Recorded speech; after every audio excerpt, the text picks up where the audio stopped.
Chapitre 1. Paul. C'était un clair jour de décembre.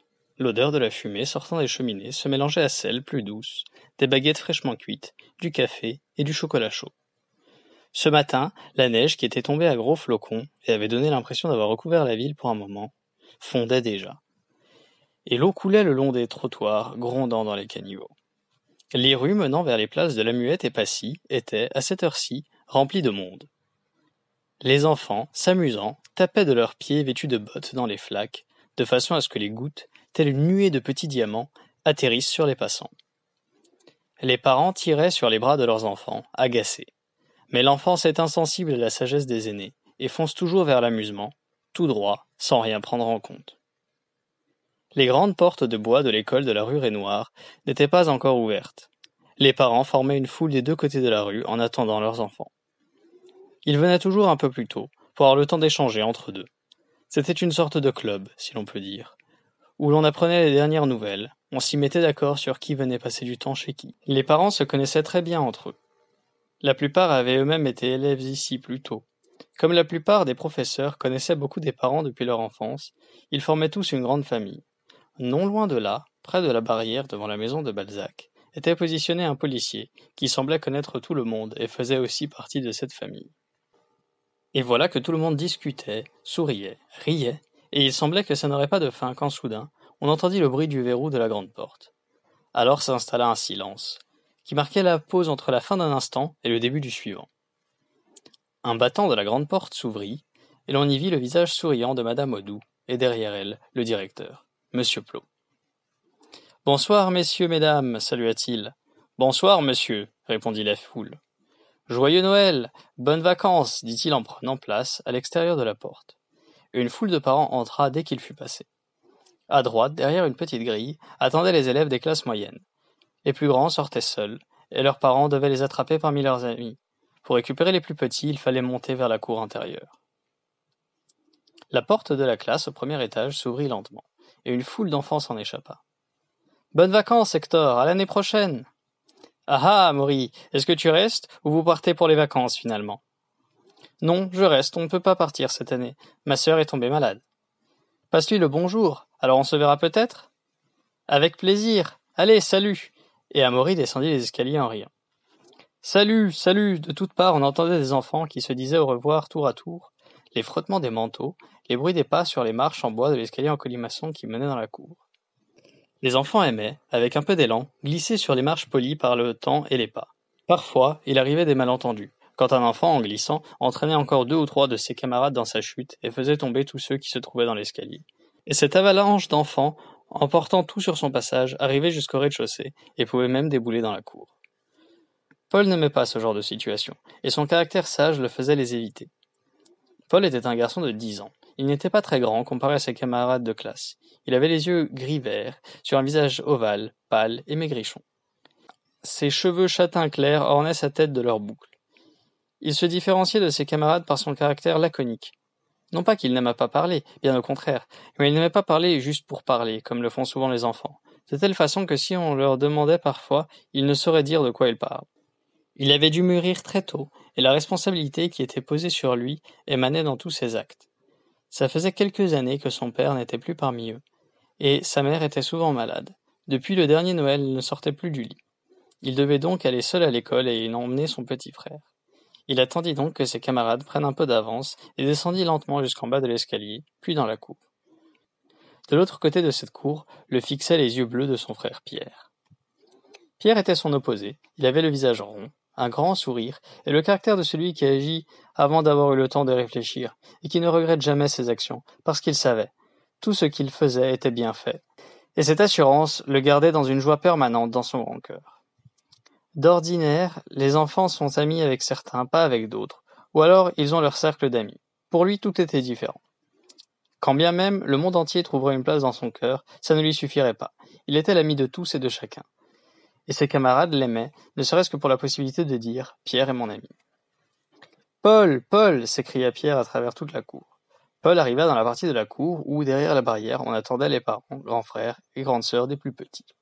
« Paul, aujourd'hui il faut écrire la lettre au Père Noël. Paul, n'oublie pas, s'il te plaît, aide-moi » répétait sans cesse Pierre. Paul le prit par la main. Joyeux Noël et bonne année, répondirent-ils à madame Dominique. Pierre tendit ses lèvres vers elle. Toutes les maîtresses l'aimaient beaucoup. Il lui suffisait de les regarder dans les yeux, et tout lui était permis.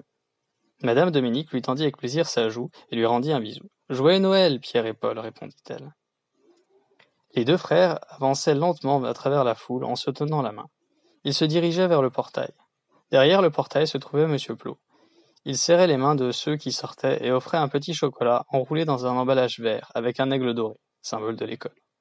Joyeux Noël, Paul et Pierre, interpella-t-il les deux frères. Ils le rejoignirent. Il posa sa main sur l'épaule de Paul, lui donna quelques chocolats et le regarda droit dans les yeux.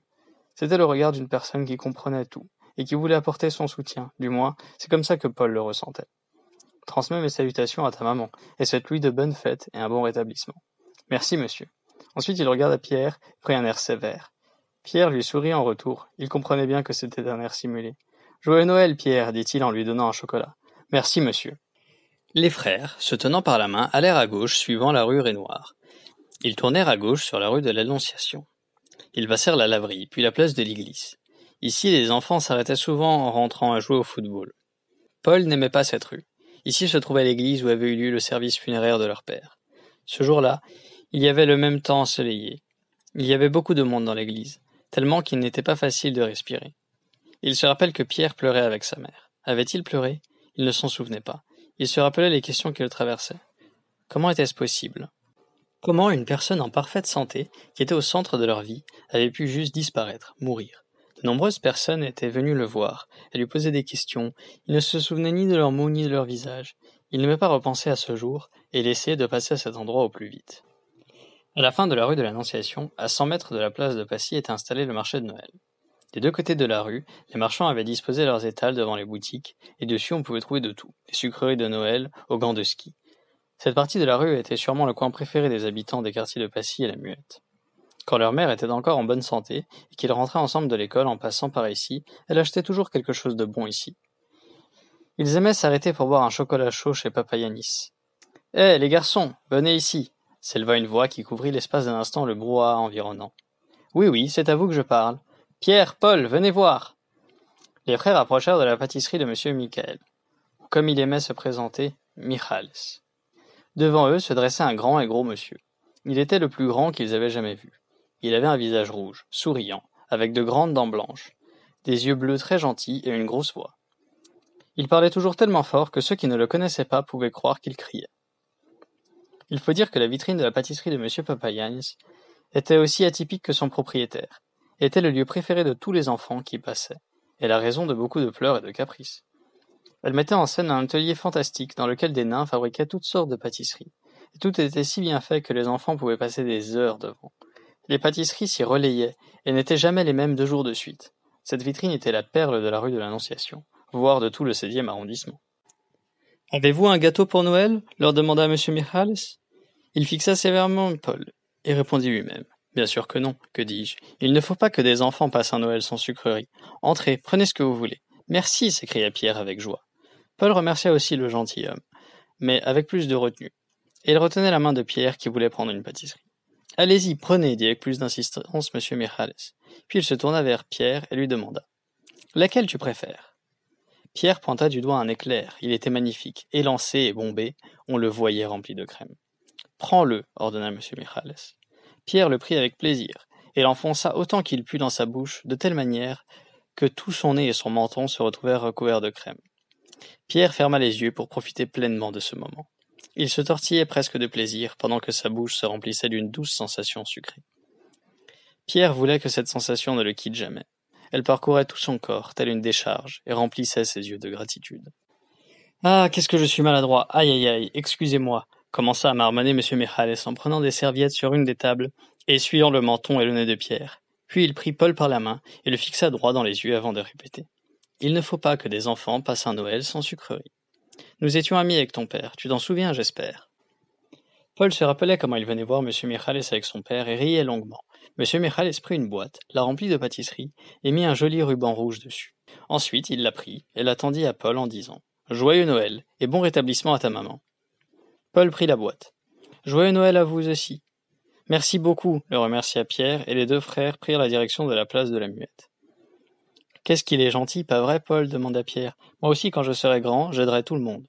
Oui, bien sûr, répondit Paul. Il se souvint qu'un jour, son père lui avait dit que seuls les Grecs pouvaient être aussi gentils. Il avait demandé, et les autres ne peuvent pas être gentils? Ce à quoi son père avait répondu, ce n'est pas qu'ils ne peuvent pas, fiston, c'est que les Grecs sont gentils à leur propre manière. Ses pensées furent interrompues par le bruit dehors. Ils arrivaient au passage de la rue Mozart à la place de la Muette. La place était pleine de monde qui se pressait avec leurs achats. Un torrent de gens descendait les marches du métro pendant qu'une foule tout aussi importante en remontait. Paul avait un peu peur de cet endroit, de l'agitation qui y régnait et des escaliers qui plongeaient dans le noir. Les frères passèrent le square et l'hôtel-restaurant où Paul avait passé tellement de temps avec ses parents et leurs amis quand il était tout petit. Quand Paul et Pierre eurent atteint le carrefour de la rue de la Muette, qui allait vers le parc du Ranelagh et la rue Andigne, qui menait au quartier où ils avaient vécu plus tôt, le petit frère dit alors d'une voix charmeuse. « Et si on allait jouer au parc ?» en tirant Paul par la main. « Non, on ne peut pas, répondit Pierre sans douter un instant. Puis il expliqua. Maman va s'inquiéter si on ne rentre pas à l'heure. S'il te plaît, Paul, je sais que tu le veux aussi. Laisse-moi juste faire le toboggan une seule fois. Il fut un temps où la descente du toboggan paraissait énorme à Paul, et il se rappelait comment son père s'énervait quand il avait peur de monter dessus. Il se rappelait aussi un imposant monument avec un renard en face. Sa queue était courbée d'une telle façon que les enfants pouvaient s'asseoir dessus. Le piédestal d'à côté était vide. Père mettait souvent Paul dessus et disait « Un jour, ce sera une statue de toi ici. La place est déjà prête, tu vois ?» Non. Paul tira Pierre par la main de toutes ses forces. « Attention, tu me fais mal !» Pierre était sur le point de se mettre à pleurnicher. Plus de déception que de douleur, mais il changea d'avis et suivit docilement son frère. Pierre avait un profond respect pour son frère. Paul était un modèle pour lui. Il se sentait très flatté que, malgré le fait que Paul fût son aîné, ils étaient aussi amis que s'ils étaient du même âge. Pierre était un enfant costaud, et les gens dans la rue demandaient souvent s'ils étaient jumeaux. Un peu plus loin, le long de la rue d'Andigne, ils tournèrent à droite sur la rue du conseiller Collignon. Leur maison était juste en face de l'ambassade d'Italie, dont les agents de sécurité les saluaient toujours amicalement. « Joyeux Noël, les garçons !» s'écrièrent les Italiens dont les sourires laissaient apparaître de parfaites dentitions. « Joyeux Noël à vous aussi, merci !» répondit Paul assez fort, mais de manière assez réservée. Les garçons appréciaient ces voisins gentils, bien qu'un peu bruyants. Ils arrivèrent à la clôture métallique qui entourait leur maison. La neige n'avait pas encore fondu sur les buissons, et les baies rouges réfléchissaient à la lumière du soleil, paraissant faites de verre ou de glace. Pierre fit une grosse boule de neige. Il appréciait la sensation de la neige dans ses mains alors qu'il la tassait. Il interpella les Italiens et lança la boule de neige dans leur direction. La boule partit et retomba sur la rue pavée, causant un léger bruit sourd. La rue résonna de l'écho de leur rire pendant un instant. Paul ouvrit la porte et ils entrèrent dans le vestibule. « Tu as vu comme je les ai surpris, Paul ? Tu as vu leurs yeux ?» demanda Pierre tout excité. « Oui, j'ai vu, » répondit calmement Paul. En entendant leur voix, apparut une jeune Philippine, la concierge, Madame Lilith. « Je vous attendais, mes chers enfants. » Elle avait un accent très prononcé. « Regardez ce que j'ai pour vous, » dit-elle en leur donnant 2 petits emballages transparents qui contenaient quelque chose ressemblant à des noix de coco. « Est-ce que ce sont des noix de coco ?» répondit Pierre, enthousiaste. « Goûte, et tu verras bien. On ne peut pas en trouver ici, tu sais, dit-elle en souriant. Pierre se pencha pour l'embrasser, et lui tendit volontiers sa joue. Paul remercia aussi la concierge, mais elle resta plus réservée, et elle s'en alla. « Je peux, supplia Pierre en voyant que Paul prenait la clé pour ouvrir la porte. « Non, je préfère que tu tiennes les pâtisseries, et que tu ne secoues ni ne retournes la boîte. » Paul tendit la boîte à Pierre, et ne la relâcha que quand il fut sûr que son frère la tenait bien à 2 mains. Ensuite, il mit les cadeaux philippins dessus, se tourna vers la porte, mit la clé dans la serrure, la tourna, et ouvrit la porte. Quand ils entrèrent, leur mère les appela depuis la chambre. « Paul, Pierre, est-ce vous ?» « Oui, maman, » répondit Paul en s'asseyant sur une chaise près de la porte pour enlever ses chaussures, tandis que Pierre courait directement dans la chambre de sa mère avec la boîte encore dans les mains. « Tu as oublié tes pantoufles, porcelet !» lui cria Paul, mais Pierre ne l'entendit pas. Paul changea ses chaussures, accrocha son manteau, prit les pantoufles de Pierre et se dirigea vers la chambre de sa mère. Le couloir passait par la cuisine. Paul pouvait voir au travers du verre de la porte les plats déjà prêts pour la fête et une petite table déjà mise pour Pierre et lui. Il arriva à la porte de la chambre, et bien qu'elle soit ouverte, il décida de toquer. Son père lui avait appris à ne jamais entrer dans une chambre sans avoir toqué, et Paul essayait vraiment d'appliquer tout ce que son père lui avait enseigné. Ça le faisait se sentir comme s'ils n'avaient jamais été séparés. « Entre, Paul !» Il entendit l'appel de sa mère. La pièce où Paul entra était spacieuse et bien éclairée, avec une grande fenêtre donnant sur le jardin. À gauche de l'entrée se trouvait un dressing. Pierre aimait s'y cacher quand il jouait à cache-cache, car il savait que Paul n'entrait jamais sans toquer. À droite de l'entrée, une autre porte menait dans la salle de bain où ils prenaient des bains. Ils simulaient des batailles navales ou jouaient au plongeur avec leur père. Juste en face de lui, à l'opposé de la porte d'entrée, se tenait un grand lit appartenant à leur mère. Ici, le dos appuyé sur un coussin, leur mère était assise, dans un peignoir vert pomme. Elle serrait Pierre contre elle. Celui-ci n'avait même pas encore enlevé son manteau. La boîte de pâtisserie était posée sur la table de nuit. Paul jeta les pantoufles de Pierre à ses pieds. « Tiens, Porcelet, change tes chaussures, ordonna-t-il non sans sourire. « Maman, se plaignit Pierre, les larmes aux yeux, il m'insulte. Paul, mon cher Paul. Leur mère tendit les bras pour serrer son fils, et celui-ci vint vivement l'embrasser. Il aimait sa mère et avait si peur de la perdre. Elle serrait fort ces garçons, tenant leur tête contre la sienne. J'ai tellement faim. Qu'est-ce qu'ils sont aussi bons? Est-ce que madame Hélène est passée te voir? Demanda Pierre avec un air affamé. En effet, elle est passée. Allez vous laver les mains, puis manger un peu. Pierre et Paul se levèrent du lit. C'est monsieur Michael Papayagnes qui nous a donné les pâtisseries. C'est très gentil de sa part.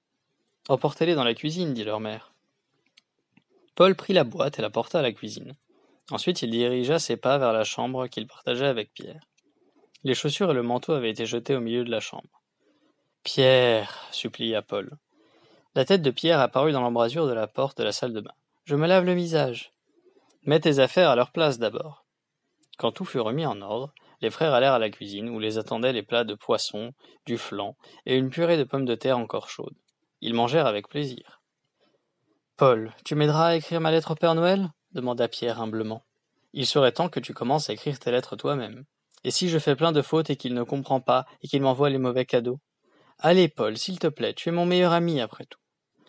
D'accord, répondit Paul. Il savait que si Pierre commençait à demander quelque chose, il n'arrêtait qu'après l'avoir obtenue. Et toi, tu as écrit ta lettre? Non, je ne l'ai pas écrite. Mais pourquoi? Parce que le Père Noël est un mythe.